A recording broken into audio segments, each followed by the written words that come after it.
We are pleased to welcome in the play-by-play voice of tonight's BYU Santa Clara game, Beth Mowins of ESPN, but more importantly, a tri-sport athlete at Cicero North Syracuse High School, and the all-time assist leader where, Jerem? At Lafayette College. That is correct. The Leopards. Beth, welcome to the show. Good to be here. Thank you for having me, guys. No, it's great. Really looking forward to the games tonight. Should be a lot of fun. Well, the last BYU game you called, well, that was something at Gonzaga. What was the atmosphere like in the kennel when the game ended?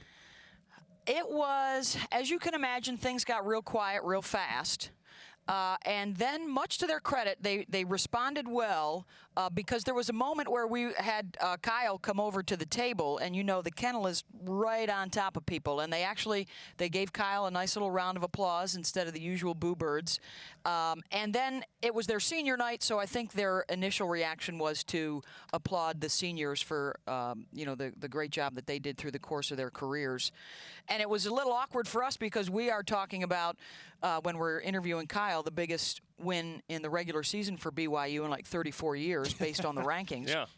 And the fact that that was the first time in their four-year careers that Pangos and Bell had lost a home game in conference play. So, you know, as announcers, we love those kind of stats and those kind of anomalies and when streaks come to end and stuff like that. And I think the kennel, there were some tears being shed in the kennel that night. You know, like your fan base, you love going into those gyms and it's just rocking and the students are into it. So it's a lot of fun to be up there for I was big games. 5 seats to your right, and I had hair.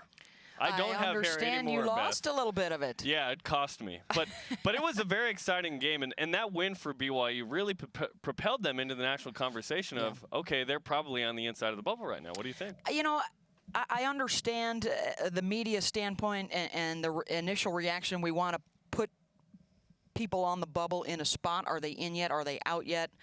It's those kind of moments I wish we would just wait till the next morning and let BYU Nation enjoy that huge night and that huge moment and not worry about, gosh, are we in or are we not, and what do the pundits think?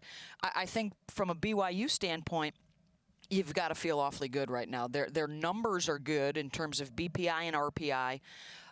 And part of our research today, and maybe you guys already know the answer to this, of the top 8 teams that are being considered for 1 and 2 seeds, that may be one of the best wins of any of that group. A road win against a top 5, those aren't easy to come by. So I've always been a fan of when it comes time, do they get in or not?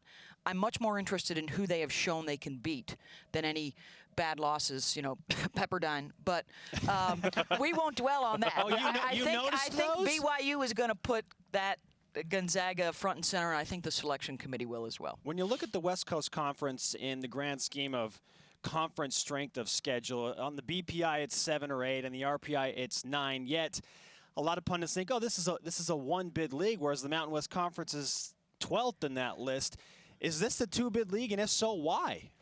I think it is becoming a 2-bid league, and actually for the most part now over the last 4 or 5 years it has been 2 bids, and I think one time in the last 5 years it was a 3-bid.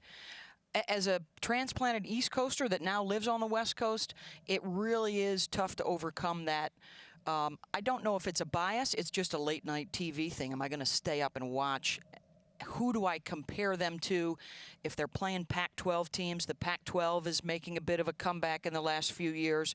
So I think that will help the West Coast Conference if you get some of those wins. Certainly the non-conference schedule that you guys play and that Gonzaga play allows the league to get some big wins. And now I think Randy Bennett understands that he's got to get some of those kinds of games on his schedule early in the season.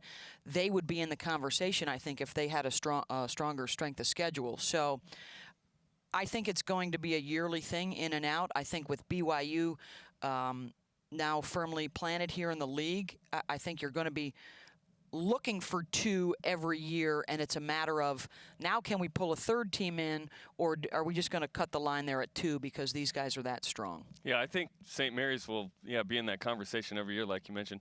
When you look at BYU, they certainly have to win tonight, but do they have to get to at least Tuesday to get into the NCAA tournament, in your opinion? I think that they probably do, because a loss to a team that you may not supposed to lose to, then that is the most recent memory that people will have, not the Gonzaga game. So I think getting into the final, I think definitely gets them in.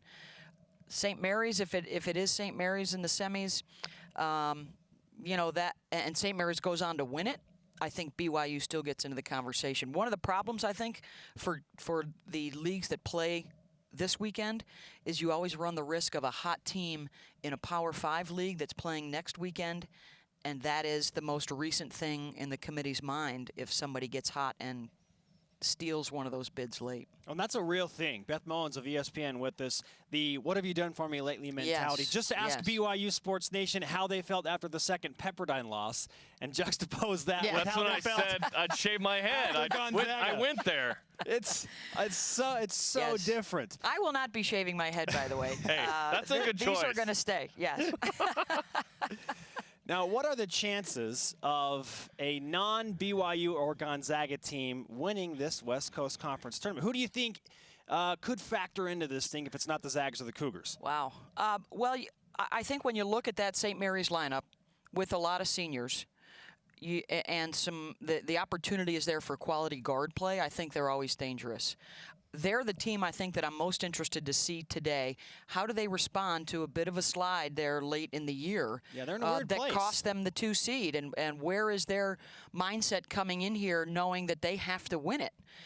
It served BYU very well going up to Gonzaga. You could see it from the moment they stepped on the floor. We have to win this game, and we're going to go out and do what it takes. If St. Mary's shows up with that kind of attitude, they could be a dangerous team. And I think with a player like Johnny D, who could drop 40 on anybody on any given night, those are the kinds of teams I think that are fun to watch in this situation. And if they are in the game as it gets deeper in, feed him, and see if he can pull off a 40-point night and shock somebody. Let's talk about BYU and Santa Clara, the game coming up tonight. You'll be on the call for that. What are some storylines that stick out in that one between the Broncos and Cougars? You know, you guys probably know this better than anybody. I don't know if we really thought we'd be talking about BYU's defense at this point in the season, but when you look at that 6-game winning streak and the defense that they've been playing, that Pangos and Wiltshire don't score in the second half the other night, and in the 2 Santa Clara games, they really did, I think, a good job of containing Brownridge and Clark to keep them, you know, a little bit below their scoring average. And as a team, the Broncos did not shoot the ball well at all against BYU. So the defense has been impressive. I think if you can continue to lock down those 2 guys and make a third scorer try and beat you, you're going to be in great shape.